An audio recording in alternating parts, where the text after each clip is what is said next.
merci beaucoup d'être là avec nous ce soir sur le plateau de La pensée et les hommes.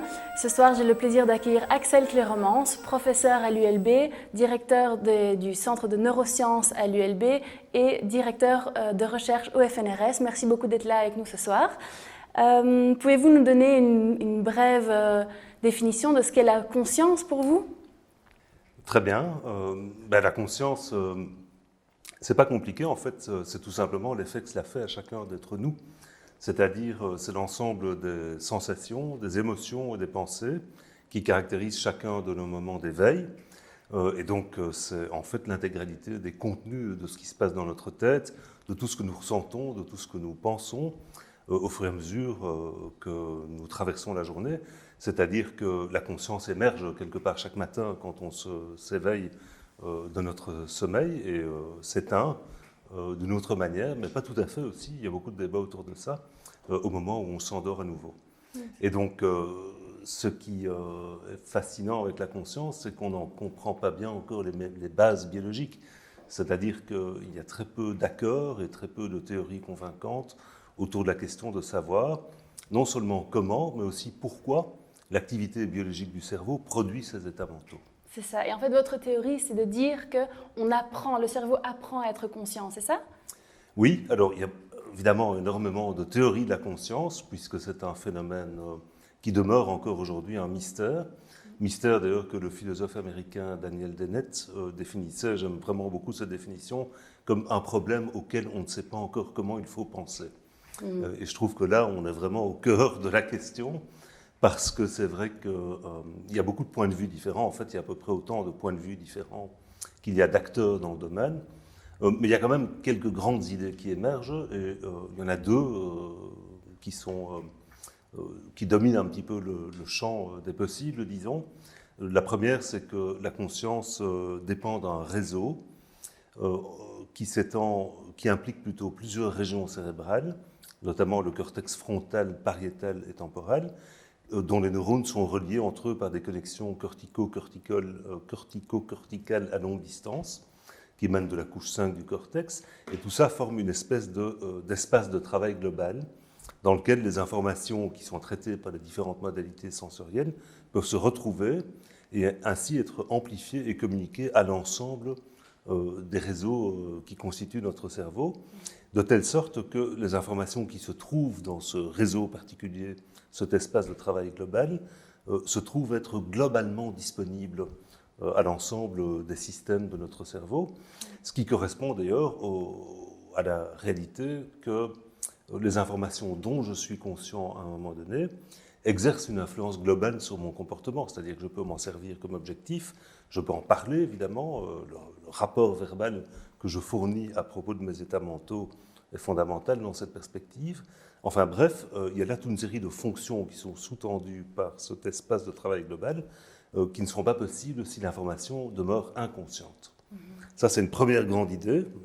La conscience, c'est de l'information qui est disponible globalement dans le cerveau. Et l'autre grande idée, qui est tout à fait différente, c'est l'idée que la conscience implique ce qu'on appelle des processus d'ordre supérieur, ou d'ordre plus élevé, si vous voulez.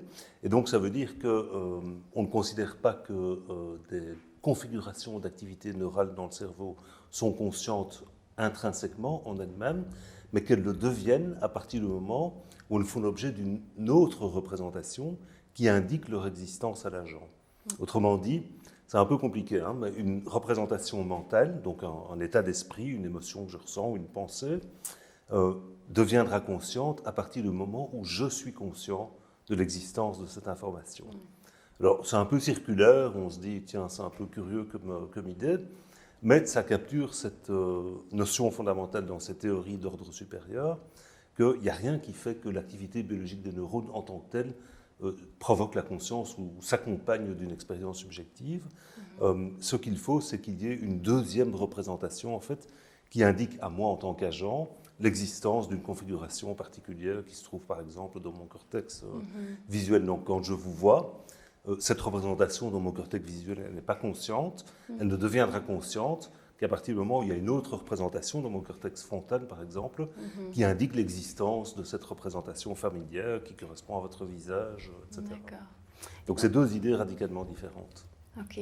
Et votre théorie vient se positionner à quel niveau, du coup, entre ces deux théories? Mais disons que moi, je me sens plus du côté des théories d'ordre supérieur. Et bon, ce qui caractérise mes travaux, c'est l'idée que ces représentations d'ordre supérieur, justement, eh bien, c'est quelque chose que le cerveau apprend.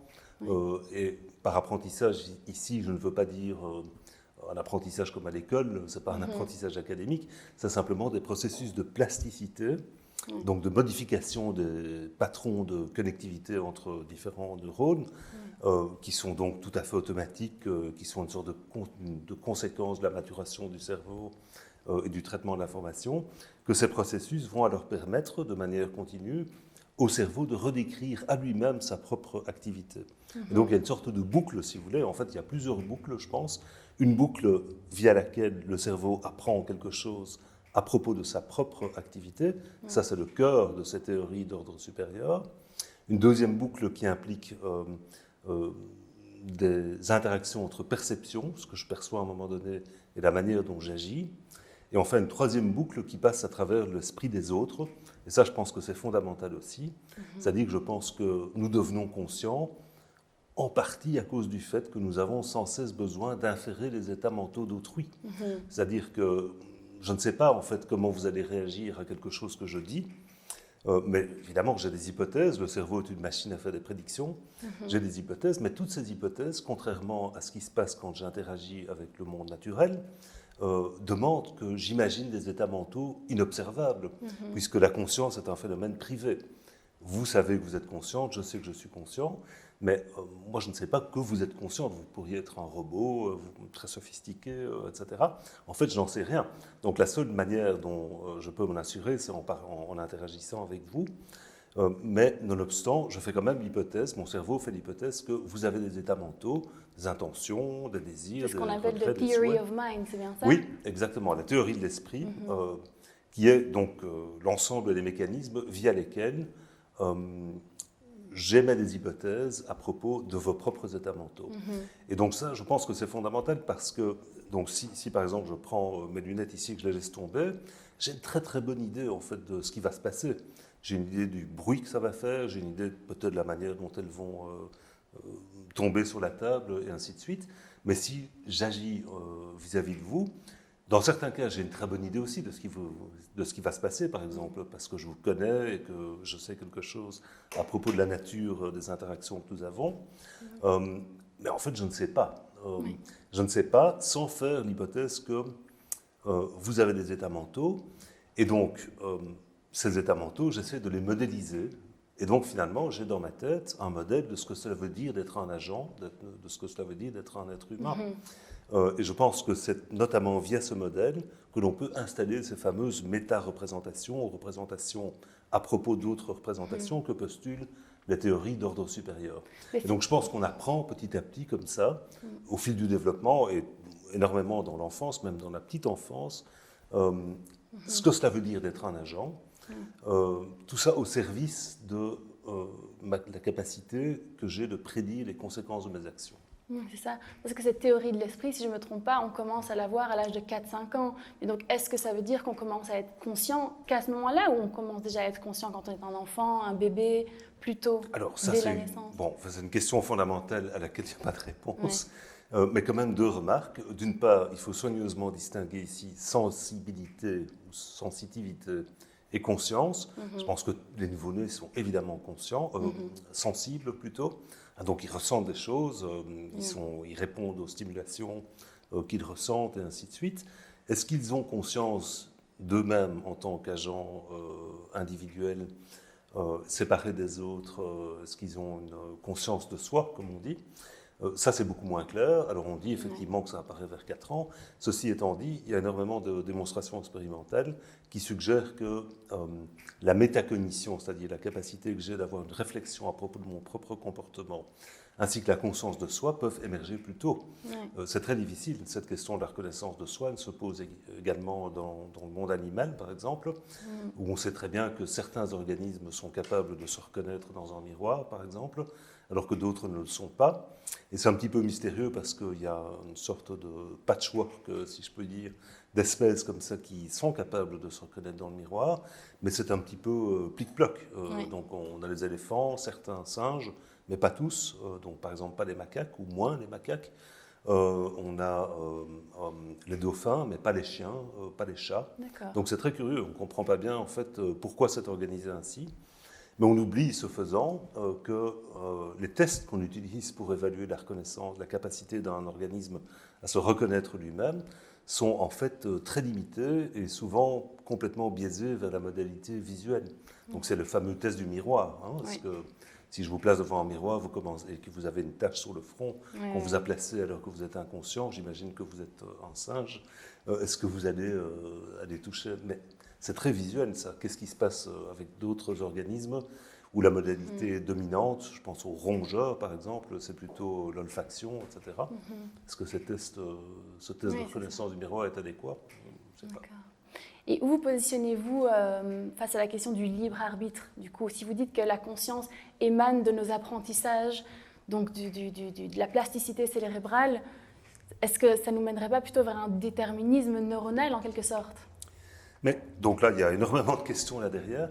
La question de la conscience, c'est-à-dire de l'effet que cela fait d'être nous, d'avoir une expérience subjective, est séparée de celle du libre arbitre. Mais évidemment, elles sont reliées parce que les êtres humains étant conscients, cette question du libre arbitre se pose surtout pour eux, évidemment. Mais on peut s'intéresser au libre arbitre en mettant la conscience un petit peu de côté et en se disant que pour qu'on reconnaisse le libre arbitre quelque part, il faut qu'il y ait trois conditions. Il faut qu'il y ait une intention, c'est-à-dire une volonté, il faut qu'il y ait un agent là derrière, il faut que cet agent ait le contrôle sur ses actions, et il faut qu'il y ait des possibilités alternatives, c'est-à-dire il faut qu'il y ait des possibilités d'action, des possibilités de faire un choix. Alors ça, on peut très bien imaginer en fait qu'un algorithme pourrait montrer ou faire preuve d'une certaine forme de libre arbitre, sans pour autant qu'il ne soit conscient. Donc la conscience artificielle, ça, c'est encore un autre débat très intéressant.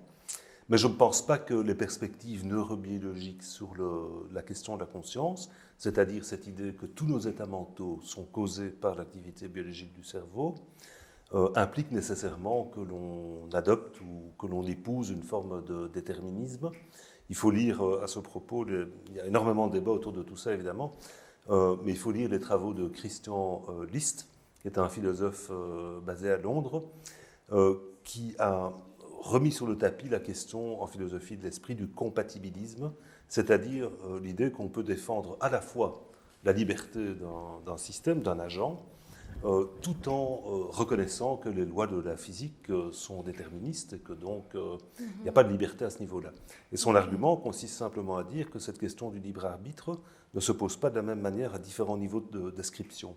Et donc on peut très bien parler d'un déterminisme physique en termes des mouvements des particules élémentaires, etc., tout en laissant la possibilité à un niveau de description plus élevé, c'est-à-dire au niveau de macro-phénomènes, comme la conscience en est un exemple, la possibilité pour l'agent de faire des choix. Donc ça, je pense que c'est très important. Et donc cette idée de libre arbitre, de déterminisme, en relation avec les théories neurobiologiques de la conscience, je pense, laisse une certaine forme de liberté, mais bon, ça reste quand même très compliqué. Mais je pense qu'il faut sortir de cette idée que nos comportements sont entièrement déterminés par les lois de la physique. Quelque part, c'est vrai, ça doit être vrai, à moins d'épouser tout de go une perspective dualiste sur les rapports entre le cœur et l'esprit. Donc certes, tout ce qui se passe dans ma tête trouve son origine dans l'activité biologique du cerveau, mais je ne pense pas qu'une des conséquences de cette posture soit celle d'accepter alors que finalement nous ne soyons que les acteurs de notre propre vie comme ça, ou les spectateurs de notre propre vie plutôt, et que tout se déroule comme les lois de la physique le prédiraient, et qu'on pourrait ainsi remonter au Big Bang et prédire exactement que nous allions avoir cette conversation à ce moment-ci. Donc, ça, c'est des questions plutôt métaphysiques qui sont encore différentes. Quoi. Et donc, vous avez brièvement mentionné l'intelligence artificielle. Est-ce que vous pensez qu'un jour, on aura des robots qui seront conscients, comme vous et moi ? Alors, donc là, il faut distinguer intelligence et conscience. Alors, ça ne fait aucun doute qu'aujourd'hui, on a des systèmes qui sont extraordinairement intelligents. On peut évoquer ici les travaux relativement récents de DeepMind à Londres, qui a, par exemple, mis au point ces algorithmes qui sont capables maintenant de battre à plate couture les meilleurs joueurs du monde au jeu d'échecs, mais aussi au jeu de Go. C'est surtout le Go qui est ce jeu chinois très compliqué, vraiment fascinant. Je crois que j'ai passé à peu près 6 mois de ma vie à m'intéresser au Go. En fait, sans jamais devenir un excellent joueur. Mais bon, c'est vraiment un jeu que les chercheurs en intelligence artificielle pensaient qu'on ne pourrait jamais capturer par des algorithmes avant 20 ou 30 ans. Or, ça s'est passé il y a 2-3 ans maintenant. Donc, ces systèmes sont remarquablement intelligents, non seulement dans des domaines très restreints comme les jeux, mais aussi dans d'autres domaines de plus en plus. Et donc, ces systèmes sont-ils pour autant conscients? Certainement pas. Donc, quand AlphaGo bat Lee Sedol, le champion du monde coréen à l'époque, c'est pas lui qui boit le champagne, évidemment, ce sont ses concepteurs, c'est-à-dire que ça lui fait rien. Ouais, Il n'a pas d'expérience subjective, ça ne lui fait rien de gagner le tournoi, il ne comprend même pas qu'il est dans un tournoi, il ne comprend pas qu'il est... Et donc la question qui se pose alors, c'est peut-on imaginer que de tels systèmes soient en plus dotés d'une forme de conscience ou d'une forme de sensibilité à leur propre existence? Ça, rien ne s'y oppose, ça c'est très important, je pense, de souligner cela. Si on adopte une perspective un peu mécaniste, on va dire, autour des mécanismes qui produisent la conscience, justement, rien ne s'oppose à ça. En fait, on s'attendrait même à ce que ce soit possible, mais personne n'a aujourd'hui une idée claire de ce qu'il faudrait faire. Et pour moi, le problème principal, c'est qu'aucun système d'intelligence artificielle aujourd'hui ne souhaite quoi que ce soit pour lui-même. Encore une fois, Dennett a cette citation remarquable dans lequel il pose la question comment passe-t-on d'une situation dans laquelle je fais des choses pour des raisons à une situation dans laquelle j'ai des raisons pour faire des choses. Et ça, c'est vraiment la différence entre toute une série de systèmes extrêmement sophistiqués, qu'ils soient vivants ou artificiels, qu'ils aient évolué via des processus de sélection naturelle ou qu'ils aient été conçus pour des raisons particulières, des raisons qui dépendent de l'évolution ou des raisons qui reflètent les intentions de leurs concepteurs. Comment est-ce qu'on passe d'une situation comme celle-là à une situation comme celle qui caractérise notre existence, c'est-à-dire une situation à laquelle je fais des choses parce que j'ai mes raisons à moi, que je peux verbaliser, auxquelles je peux réfléchir, et ainsi de suite, qui me font agir dans un sens ou dans l'autre. Et donc pour l'instant, je pense qu'on est très loin d'une situation à laquelle les systèmes d'intelligence artificielle sont dotés de conscience. Et je ne suis pas sûr qu'on veuille faire ça, en fait, parce que ce sont des systèmes qui sont éternels, capables de se dupliquer à l'infini et qui veulent des choses. Et qui sont plus intelligents que nous. Et qui sont de surcroît plus intelligents que nous. Je pense qu'on est vraiment en danger. J'ai des collègues philosophes, d'ailleurs, qui disent qu'il faut vraiment réfléchir maintenant aux questions éthiques que vont poser ces développements, non seulement en termes du risque qu'ils pourraient présenter pour l'espèce humaine, mais également en termes de souffrance de ces systèmes. Si ces systèmes sont véritablement conscients, sont-ils capables de souffrance et peut-on accepter cette souffrance artificielle en quelque sorte? C'est un petit peu bizarre, mais il y a quand même un peu de mouvement autour de ces questions d'éthique aujourd'hui. Okay. Et alors vous avez des études passionnantes sur le sentiment d'agentivité que vous faites à l'ULB. Vous pourriez raconter un peu plus là-dessus? Oui, donc ça c'est surtout le travail de ma postdoctorante Émilie Caspar, avec qui nous avons effectivement un programme de recherche consacré à ce sentiment que nous avons ou pas d'être responsables de nos actes, et à la manière dont ce sentiment se décline dans différentes conditions expérimentales. Et donc en particulier, elle a travaillé sur l'obéissance, en cherchant à répliquer conceptuellement les expériences de Milgram que tout le monde connaît sur l'obéissance ou la soumission à l'autorité. Et donc, là, ce que nous avons montré, c'est dans une situation dans laquelle vous interagissez avec quelqu'un et dans laquelle on vous demande en fait d'administrer des chocs électriques à d'autres personnes. en échange d'une récompense monétaire. Alors évidemment, tout ça contrôlé par des comités d'éthique. Et donc, une des caractéristiques du design expérimental qu'on a utilisé et qui n'était pas présent dans la situation de Milgram, c'est qu'il n'y avait pas de déception, enfin, c'est-à-dire que tout était clair pour les participants. D'une part, et d'autre part, la situation était symétrique, c'est-à-dire que si moi je vous donne des chocs électriques, dans la demi-heure qui suit, c'est vous qui allez m'enlever. Et donc, il y a une sorte de donnant-donnant qui rend la situation acceptable. Et de surcroît, évidemment, on donnait des vrais chocs électriques, mais ces chocs électriques étaient adaptés individuellement au seuil de souffrance, disons, de chaque personne pour que ce soit juste désagréable, mais pas vraiment. Voilà. Donc, il n'y avait pas du tout cette espèce d'augmentation horrible, rétrospectivement, et tout à fait irréalisable aujourd'hui, d'augmentation progressive des chocs électriques jusqu'au point, comme le disait Milgram, où le choc était susceptible de tuer, en fait, l'acteur, hein, puisque dans la situation de Milgram, c'était un acteur. Et donc, ce qu'on a montré dans cette situation, c'est que les gens qui donnent des chocs volontairement se sentent davantage responsables de leurs actions que les gens qui obéissent aux ordres de l'expérimentateur. Donc il y avait une condition à laquelle les gens avaient le choix, à chaque essai, je choque ou je ne choque pas. Dans une autre condition expérimentale, c'est l'expérimentateur qui donnait l'ordre de choquer l'autre participant ou de ne rien faire. Et alors on a utilisé pour évaluer ce sentiment de responsabilité non seulement des mesures explicites, c'est-à-dire que je peux poser la question, est-ce que vous vous sentez responsable ou pas, mais évidemment, si je vous dis, alors que j'obéis aux ordres de quelqu'un, je ne me sens pas responsable, on se dit, en fait, il cherche tout simplement à se dégager de sa responsabilité. C'est ce qui s'est passé dans les procès de Nuremberg, où on voyait des officiers nazis rejeter la responsabilité qu'ils avaient dans... Parce qu'ils avaient reçu un ordre. Parce qu'ils avaient reçu un ordre, et donc ils ne s'en sentaient pas responsables. Mais par contre, ici, on a utilisé une mesure du sentiment d'agentivité qui est tout à fait étonnante et qui consiste à évaluer la durée d'intervalle temporel. C'est-à-dire que dans notre situation expérimentale, une fois que le participant avait poussé sur un bouton, cette pression sur le bouton pour administrer le choc était suivie d'un bip qui était présent au moment où le choc ou l'absence de choc survenait.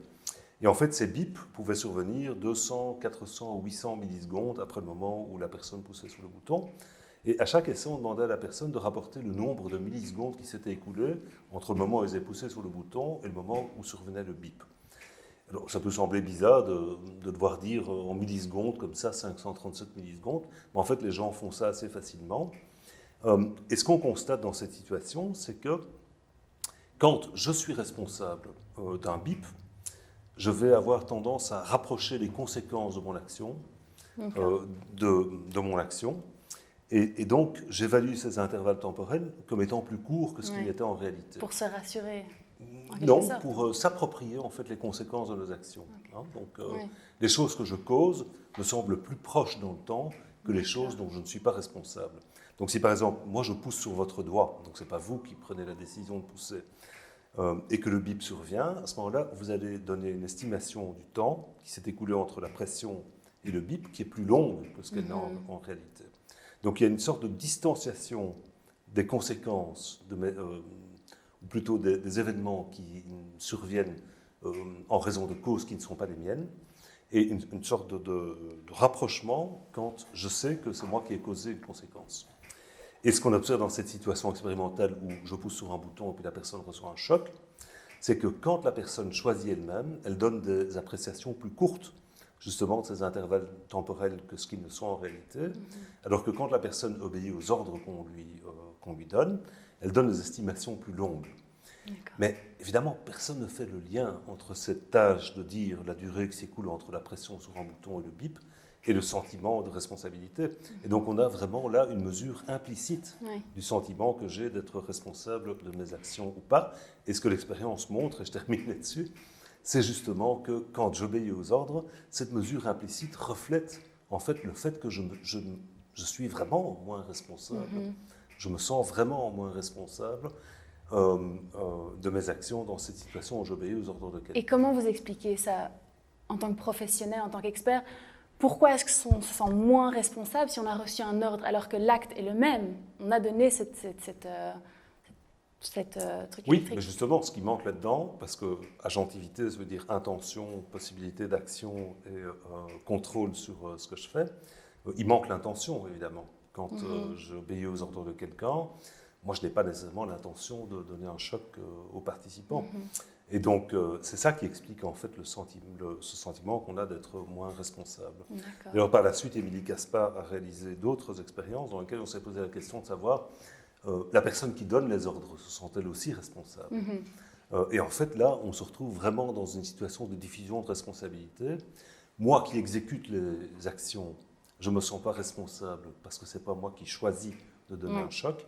La personne qui donne les ordres, mais qui n'agit pas, se sent elle aussi moins responsable parce que si elle donne les ordres, ce n'est pas elle qui les exécute. C'est catastrophique parce qu'aucun bah des oui, deux, au bien final, sûr, ne se sent exactement. responsable pour un acte. Exactement, donc c'est vraiment ce phénomène qu'on connaît bien en psychologie, que celui de la diffusion de la responsabilité. Et donc au bout du compte, il n'y a plus personne qui est responsable de quoi que ce soit. Je vous remercie en tout cas d'être venu nous parler ce soir et à bientôt.